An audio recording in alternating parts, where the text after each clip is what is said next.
Matius pasal 9. Orang lumpuh disembuhkan. Sesudah itu naiklah Yesus ke dalam perahu, lalu menyeberang. Kemudian sampailah ia ke kotanya sendiri. Maka dibawa oranglah kepadanya seorang lumpuh yang terbaring di tempat tidurnya. Ketika Yesus melihat iman mereka, berkatalah ia kepada orang lumpuh itu, "Percayalah, hai anakku, dosamu sudah diampuni." Maka berkatalah beberapa orang ahli Taurat dalam hatinya, "Ia menghujat Allah." Tetapi Yesus mengetahui pikiran mereka lalu berkata, "Mengapa kamu memikirkan hal-hal yang jahat di dalam hatimu? Manakah lebih mudah mengatakan, dosamu sudah diampuni, atau mengatakan, bangunlah dan berjalanlah? Tetapi supaya kamu tahu bahwa di dunia ini Anak Manusia berkuasa mengampuni dosa." Lalu berkatalah ia kepada orang lumpuh itu, "Bangunlah, angkatlah tempat tidurmu, dan pulanglah ke rumahmu." Dan orang itu pun bangun lalu pulang. Maka orang banyak yang melihat hal itu takut, lalu memuliakan Allah, yang telah memberikan kuasa sedemikian itu kepada manusia. Matius pemungut cukai mengikut Yesus. Setelah Yesus pergi dari situ, ia melihat seorang yang bernama Matius duduk di rumah cukai. Lalu ia berkata kepadanya, "Ikutlah aku." Maka berdirilah Matius, lalu mengikut dia. Kemudian ketika Yesus makan di rumah Matius, datanglah banyak pemungut cukai dan orang berdosa, dan makan bersama-sama dengan dia dan murid-muridnya. Pada waktu orang Farisi melihat hal itu, berkatalah mereka kepada murid-murid Yesus, "Mengapa gurumu makan bersama-sama dengan pemungut cukai dan orang berdosa?" Yesus mendengarnya dan berkata, "Bukan orang sehat yang memerlukan tabib, tetapi orang sakit. Jadi pergilah dan pelajarilah arti firman ini. Yang ku kehendaki ialah belas kasihan, dan bukan persembahan. Karena aku datang bukan untuk memanggil orang benar, melainkan orang berdosa." Hal berpuasa. Kemudian datanglah murid-murid Yohanes kepada Yesus dan berkata, "Mengapa kami dan orang Farisi berpuasa, tetapi murid-muridmu tidak?" Jawab Yesus kepada mereka, "Dapatkah sahabat-sahabat mempelai laki-laki berduka cita selama mempelai itu bersama mereka? Tetapi waktunya akan datang, mempelai itu diambil dari mereka, dan pada waktu itulah mereka akan berpuasa. Tidak seorang pun menambalkan secari kain yang belum susut pada baju yang tua. Karena jika demikian, kain penambal itu akan mencabik baju itu, lalu makin besarlah koyaknya. Begitu pula anggur yang baru tidak diisikan ke dalam kantong kulit yang tua. Karena jika demikian, kantong itu akan koyak, sehingga anggur itu terbuang dan kantong itu pun hancur. Tetapi anggur yang baru disimpan orang dalam kantong yang baru pula, dan dengan demikian terpeliharalah kedua-duanya."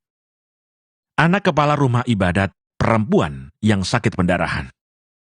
Sementara Yesus berbicara demikian kepada mereka, datanglah seorang kepala rumah ibadat, lalu menyembah dia dan berkata, "Anakku perempuan baru saja meninggal. Tetapi datanglah dan letakkanlah tanganmu atasnya, maka ia akan hidup." Lalu Yesus pun bangunlah dan mengikuti orang itu bersama-sama dengan murid-muridnya. Pada waktu itu seorang perempuan yang sudah 12 tahun lamanya menderita pendarahan, maju mendekati Yesus dari belakang dan menjamah jumbai jubahnya.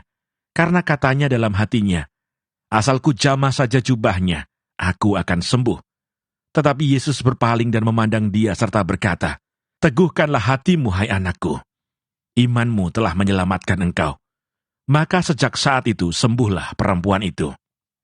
Ketika Yesus tiba di rumah kepala rumah ibadat itu dan melihat peniup-peniup seruling dan orang banyak ribut, berkatalah ia, "Pergilah, karena anak ini tidak mati, tetapi tidur."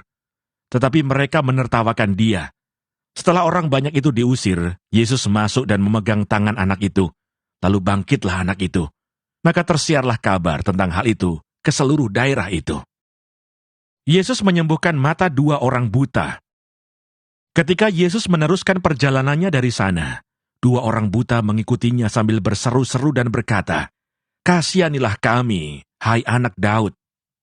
Setelah Yesus masuk ke dalam sebuah rumah, datanglah kedua orang buta itu kepadanya, dan Yesus berkata kepada mereka, "Percayakah kamu bahwa aku dapat melakukannya?" Mereka menjawab, "Ya Tuhan, kami percaya." Lalu Yesus menjamah mata mereka sambil berkata, "Jadilah kepadamu menurut imanmu."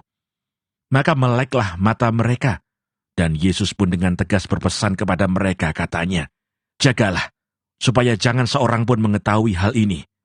Tetapi mereka keluar dan memasyurkan dia ke seluruh daerah itu. Seorang bisu disembuhkan. Sedang kedua orang buta itu keluar, dibawalah kepada Yesus seorang bisu yang kerasukan setan. Dan setelah setan itu diusir, dapatlah orang bisu itu berkata-kata. Maka heranlah orang banyak, katanya, yang demikian belum pernah dilihat orang di Israel. Tetapi orang Farisi berkata, dengan kuasa penghulu setan, ia mengusir setan. Belas kasihan Yesus terhadap orang banyak.